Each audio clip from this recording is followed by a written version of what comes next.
नमस्कार आपनालोक सकलोके पुनर्बार स्वागत मनसमाई मस्जिद बंधुসকল पलकते चामक आज सन्धियार 7टा गुरुत्वपूर्ण खबर।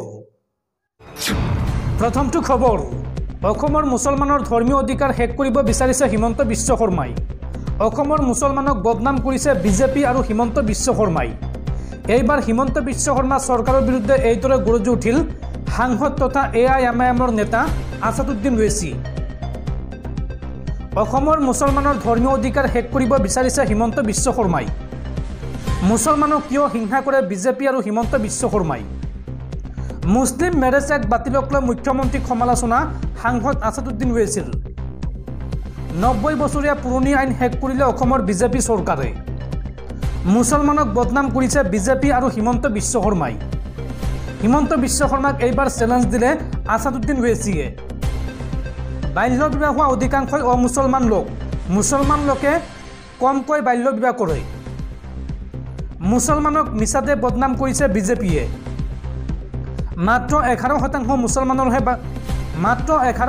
মুছলমানৰহে হৈছে বাল্য বিবাহ। এই মন্তব্য সাংসদ আছাদুদ্দিন ওৱেইচিৰ।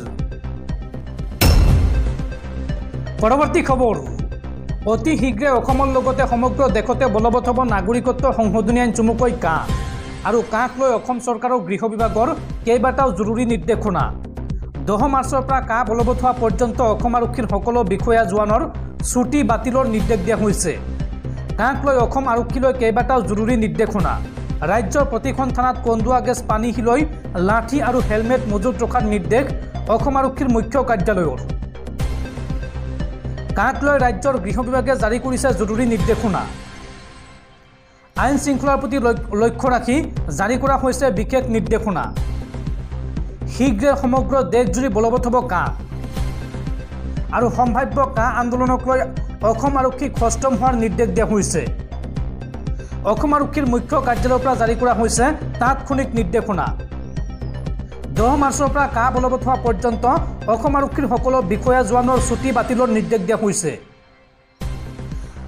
অসম আৰক্ষীৰ ভাৰপ্ৰাপ্ত বিষয়াসকলৰ সৈতে বৈঠকত মিলিত হৈছিল এই সন্দৰ্ভত ডিজিপি জিপি সিং আৰু এই বৈঠকত এই নিৰ্দেশনা জাৰি কৰিছে ডিজিপি জিপি সিঙে।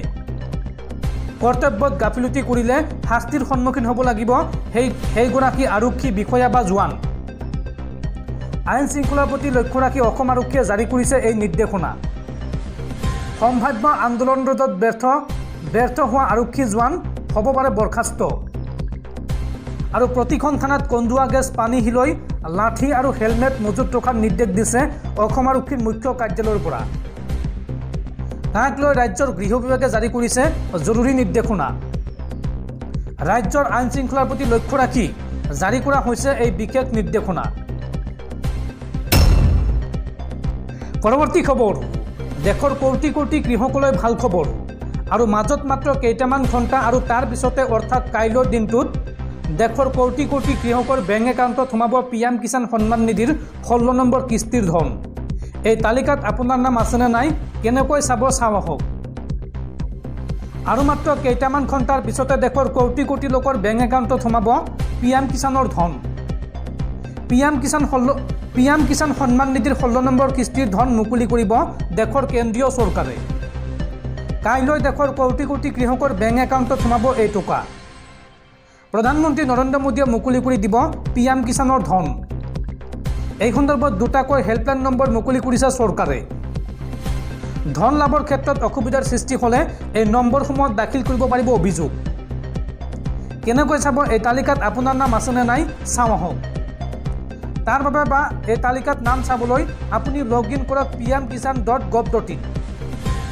এই ৱেবছাইটত ভিজিট কৰাৰ পিছত আপোনালোকে ক্লিক কৰক বেনিফিচিয়াৰী লিষ্ট অপশ্যনত। ইয়াত ক্লিক কৰাৰ পাছত ৰাজ্য জিলা গাঁও বাছনি কৰি চাব পাৰিব এই তালিকা।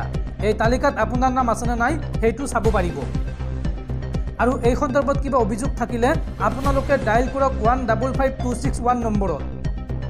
লগতে 01124300606 এই নম্বৰতো দাখিল কৰিব পাৰিব অভিযোগ।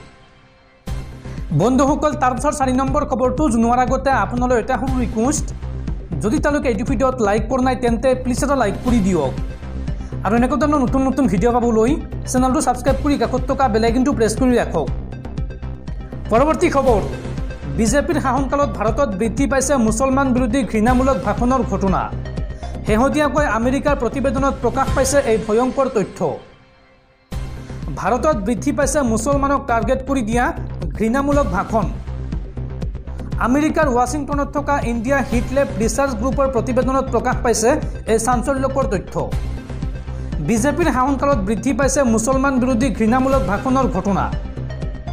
2023 চনৰ শেষৰ 6 মাহত মুছলমান বিৰোধী ঘৃণামূলক ভাষণ 62% বৃদ্ধি পাইছে। তথ্যমতে 2023 চনত দেশত মুছলমানক য'ত লক্ষ্য কৰি 668টা ঘৃণামূলক ভাষণ দিয়া হৈছে। ইয়াৰে প্ৰথম 6 মাহত 255টা ঘটনা সংঘটিত হোৱাৰ বিপৰীতে দ্বিতীয়াৰ্ধত 413টা ঘটনা সংঘটিত হৈছে।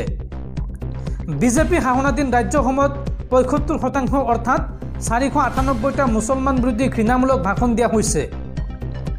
মহাৰাষ্ট্ৰ, উত্তৰ প্ৰদেশ আৰু মধ্যপ্ৰদেশত সৰ্বাধিক মুছলমানৰ বিৰুদ্ধে ঘৃণামূলক ভাষণৰ ঘটনা সংঘটিত হৈছে। মুঠ 668টাৰ ভিতৰত 453টা গোচৰ ৰুজু হৈছে বিজেপি শাসিত ৰাজ্যত। অবিজেপি শাসিত ৰাজ্যত ৰুজু হোৱা গোচৰ 170টা, ৰাজধানী দিল্লীত 37টা, কেন্দ্ৰীয় শাসিত অঞ্চলত 8টা। শেহতীয়াকৈ এই চাঞ্চল্যকৰ তথ্য প্ৰকাশ পাইছে আমেৰিকাৰ প্ৰতিবেদনত। পৰৱৰ্তী খবৰ, আপুনি চৰকাৰী ঘৰ লাভ কৰা নাই নেকি? চৰকাৰী ঘৰক লৈ মুখ্যমন্ত্ৰী হিমন্ত বিশ্ব শৰ্মাৰ বৃহৎ ঘোষণা। ৰাজ্যৰ লাখ লাখ লোকে লাভ কৰিব চৰকাৰী ঘৰ আৰু অতি শীঘ্ৰে ৰাজ্যত আৰম্ভ হ'ব চৰকাৰী ঘৰৰ আবেদন প্ৰক্ৰিয়া। চৰকাৰী ঘৰক লৈ মুখ্যমন্ত্ৰী হিমন্ত বিশ্ব শৰ্মাৰ বৃহৎ ঘোষণা। ৰাজ্যৰ লাখ লাখ পৰিয়ালে লাভ কৰিব চৰকাৰী ঘৰ। শীঘ্ৰে ৰাজ্যত আৰম্ভ হ'ব চৰকাৰী ঘৰৰ আবেদন প্ৰক্ৰিয়া।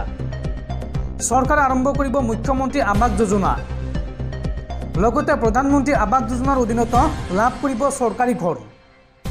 দুয়োটা আঁচনিৰ অধীনত ঘৰ লাভ কৰিব দুখীয়া পৰিয়ালে। পূৰ্বে তালিকাৰ পৰা বাদ পৰি যোৱা লোকক এইবাৰ সাঙুৰি ল'ব এই আঁচনিয়ে। তালিকাত নাম অন্তৰ্ভুক্ত হোৱাৰ পাছতেই একাউণ্টত সোমাব চৰকাৰী ঘৰৰ টকা। ঘৰ নিৰ্মাণৰ বাবে লাভ কৰিব 1,30,000 টকা।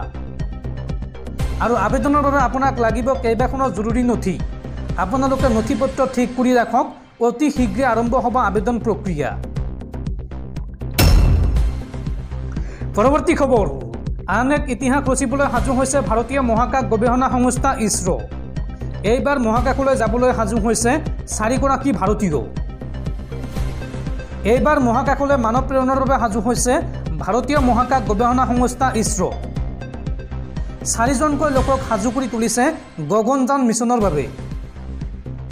প্ৰশান্ত নায়াৰ, অংগদ প্ৰতাপ, অজিত কৃষ্ণন আৰু চৌহান উপাধিৰ এজন ব্যক্তিক সাজু কৰিছে ইছৰোৱে। ভাৰতীয় বায়ুসেনাত কৰ্মৰত আছিল এই আটাইকেইজন লোক আৰু বৰ্তমান তেওঁলোকক বেংগালুৰুত প্ৰদান কৰি থকা হৈছে প্ৰশিক্ষণ। আৰু এই অভিযান সফল হ'লে মহাকাশলৈ মহাকাশচাৰী প্ৰেৰণ কৰা বিশ্বৰ 4ৰ্থখন দেশ হিচাপে পৰিগণিত হ'ব ভাৰতবৰ্ষ। পৰৱৰ্তী খবৰ, ইজৰাইল পেলেষ্টাইন যুদ্ধৰ ডাঙৰ আপডেট। এইবাৰ ইজৰাইলৰ ওপৰত ভয়ংকৰ আক্ৰমণ চলাইছে হিজবুল্লাই। 60টাকৈ ৰকেটেৰে ইজৰাইলৰ সামৰিক ঘাটিত ভয়ংকৰ আক্ৰমণ হিজবুল্লাৰ। আৰু যিকোনো মুহূৰ্ততে 4,000 ৰকেটেৰে একেলগে হিজবুল্লাই কৰিব পৰা আক্ৰমণ। ইজৰাইলৰ ওপৰত এইবাৰ হিজবুল্লাৰ ভয়ংকৰ আক্ৰমণ। ইজৰাইলৰ সামৰিক ঘাটিক লক্ষ্য কৰি লৈছে হিজবুল্লাই। ইজৰাইল আৰু হিজবুল্লাৰ মাজত বৃদ্ধি পাইছে উত্তেজনা। লেবাননৰ দিশৰ পৰা ইজৰাইলৰ ওপৰত হিজবুল্লাৰ ৰকেট আক্ৰমণ। ইজৰাইল লেবানন সীমান্তত এই মুহূৰ্তত জাৰি কৰা হৈছে হাই এলাৰ্ট।